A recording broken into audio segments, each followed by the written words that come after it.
I think that's always been important to me, like just as a rule, the more stories we can hear from people we wouldn't normally, it's our way of relating to each other, right? The more stories we can hear from people who have different points of view or have lived in different ways from us, like the more that we build empathy, we go on adventures, we hear about things that we otherwise wouldn't have had the chance to experience. And I think particularly now, when certain things are moving, sometimes feel like they're moving backwards in terms of voices for women and for many other groups. I think it feels really important to do a sort of love letter to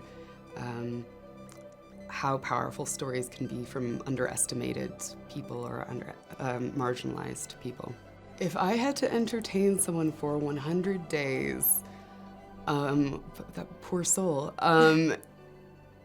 I think I might be like that boring guy at a party that plays my favorite music. We could do some listening, exchanging of our favorite music. I guess I speak a lot of languages, and so if they wanted to learn different languages and if they had languages to teach me, but I would, if they wanted to learn a little bit of Italian, some sign language, bit of dicey French. I don't have that many talents, I don't think. My grandma, I'm like Ukrainian on my mom's side, and she just grew up in such a different way. And she's a little bit of a dark horse, but she would sort of get going with stories, and it's sort of like that classic thing with your grandparents where they accidentally tell you the most like crazy thing you've ever heard as though it's just like another Tuesday for them. I think what I hope people would take away is it doesn't always feel fair to have to be resilient, and we don't always want to be resilient, but that we have to keep our own passions alive, and we have to keep talking to each other, that we're much more effective as a community, and when we're listening to each other and hearing what each other have to say, as women, lifting each other up. And yeah, don't stop speaking to each other, don't stop trying to find that common ground, and don't stop trying to remember your right to enjoy your life as well, and access your passions and your joys.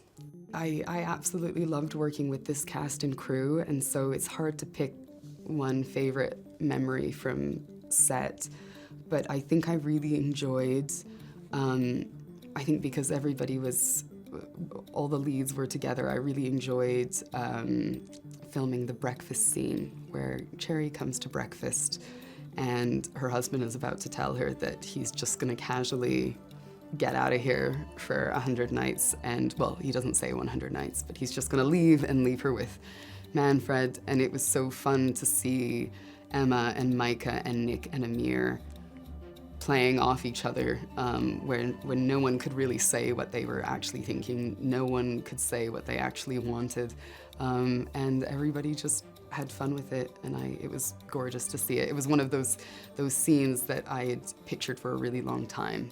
To be honest, I was really lucky. There's not a dud in the bunch. They were all absolute gems, both as people and as actors. And of course, Richard E. Grant and Felicity Jones, they're such experienced actors, and I love their work so much that I just felt so honored that they wanted to be a part of it, and the fact that they came and they were so present and so game.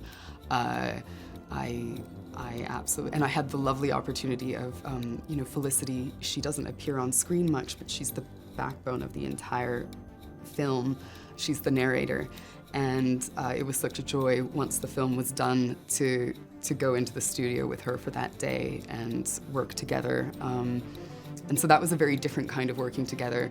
Maika and Emma, I just loved watching their chemistry unfold and what they brought to their characters. There was a lot in the script, but there's always the joy of it is seeing the small behaviors and the instincts that actors bring to their scenes. And, Nick, the very first the very first scene we had to shoot, just for a million logistical reasons, directors and producers will know that these things happen. The very first scene we had to shoot was him shirtless, covered in blood, dragging a stag behind him. And he was like, shh, I've had worse, like, you know, let's do it. Cover me in blood. He was so game and just so devoted. And Amir was incredible in watching those two play off each other with their rivalry and their, not the actors' rivalry, but the characters' rivalry was just so fun. When I read it, what drew me to the graphic novel and wanting to make it was I was struck by this light touch that Isabel had. There was a real anger and a darkness in the world, but she had this way of sneaking wit and joy and humor into these subjects that you might otherwise feel quite daunted by, and the emotion still sneaks up on you, the injustices, the darkness, but you've also had it almost enhanced by this like great sense of humor that she has. And I just saw the world and thought it's rare to see something that I think is important but also fun, you know, and that sense of fun, I think I always hope to make films that can also entertain people.